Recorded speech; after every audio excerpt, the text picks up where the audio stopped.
Salam damai sejahtera di dalam Tuhan kita Yesus Kristus. Shalom, selamat pagi dan semangat pagi. Jumpa kembali dalam renungan pagi kita untuk hari ini, Minggu 17 September tahun 2023. Dan pekabaran firman Tuhan kita di pagi ini dengan judul, Karena Rahmat-Nya Tetap Selamanya. Sebelum kita lanjutkan, mari berdoa. Bapa di sorga, terima kasih atas semua kebaikan-Mu dalam hidup kami hingga di pagi ini. Kami akan dengarkan pekabaran firman Tuhan, biarlah firman-Mu boleh menjadi berkat di dalam kehidupan kami. Terpujilah nama Tuhan, dalam nama Yesus Kristus kami persembahkan doa ini. Amin.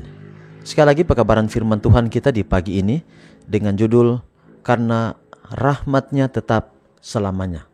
Dan ayat firman Tuhan, Esra 3 ayat 12 berkata, Tetapi banyak di antara para imam, orang-orang Lewi dan kepala-kepala kaum keluarga, orang tua-tua yang pernah melihat rumah yang dahulu, menangis dengan suara nyaring ketika peletakan dasar rumah ini dilakukan di depan mata mereka.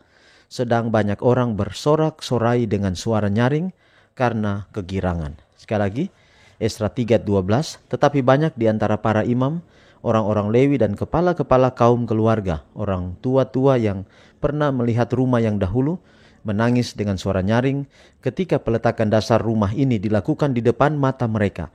Sedang banyak orang-orang bersorak-sorai dengan suara nyaring karena kegirangan. Pembuatan mezbah untuk persembahan-persembahan bakaran setiap hari sangat menggembirakan umat sisa yang setia itu. Dengan hati yang bersungguh-sungguh, mereka memasuki persiapan-persiapan yang penting untuk membangun kembali bait suci itu, sambil menunjukkan keberanian ketika persiapan-persiapan ini bertambah maju dari bulan ke bulan. Dengan pengharapan yang menggembirakan, mereka memandang ke depan kepada saat bila mana bait suci itu dibangun kembali. Mereka akan dapat memandang kemuliaannya yang bercahaya dari dalam.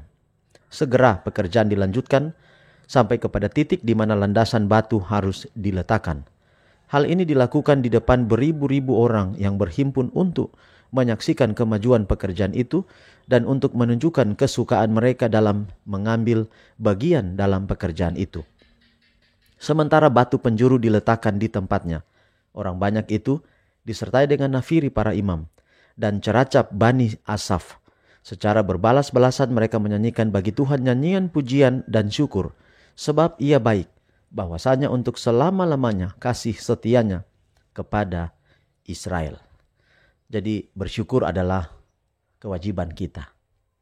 Tetapi kadang kenapa kita lupa bersyukur? Karena kita tidak dapat melihat kasih Allah itu dengan nyata dalam hidup kita. Bukan karena Allah tidak mengasihi kita, tapi kadang kita lupa bahwa itu adalah kasih Allah. Saya sering memberikan contoh kepada jemaat yang saya layani. Contoh misalnya, kuku bertumbuh. Kuku bertumbuh itu saudara, mungkin hal sepele. Tapi setiap kali saudara gunting kuku, artinya kuku saudara bertumbuh. Siapa yang memberikan pertumbuhan kepada kuku itu? Itu Tuhan. Tidak ada seorang pun di dunia ini, bahkan ahli pertanian sekalipun yang biasa bikin pupuk organik, pupuk kimia, tidak dapat menaruh pupuk untuk kuku bertumbuh. Tapi itu bertumbuh karena kuasa keajaiban Tuhan dengan tubuh yang Dia ciptakan. Bagaimana dengan rambut yang bertumbuh? Pernahkah kita bersyukur? Itu hal-hal yang kecil, hal-hal yang sepele. Kita lupa bahwa semua itu adalah pemberian Tuhan. Jadi sebenarnya kita perlu jeli melihat kebaikan Tuhan yang detail dalam hidup kita, sehingga kita mudah untuk bersyukur kepada Tuhan. Apapun yang terjadi dalam hidup kita, kita akan dimampukan, kita akan mudah untuk bersyukur. Kiranya pelayanan firman Tuhan pada pagi ini akan membawa hidup kita lebih dekat dan lebih setia kepada Tuhan. Mari kita akhiri dalam doa, mari berdoa. Bapa, terima kasih untuk firman yang indah. Kiranya dapat menguatkan kami hari ini, menuntun kami untuk tetap tidak lupa bersyukur kepada Tuhan. Pelihara kami di hari ini dalam setiap tugas tanggung jawab kami. Kiranya kami tidak berjalan sendiri tetapi selalu dengan Tuhan. Inilah doa kami, terpuji nama Tuhan. Di dalam nama anak-Mu Yesus Kristus kami persembahkan doa ini. Amin. Saudaraku yang kekasih, demikian pekabaran pagi ini. Sampai jumpa besok. Tuhan berkati kita semua. Shalom.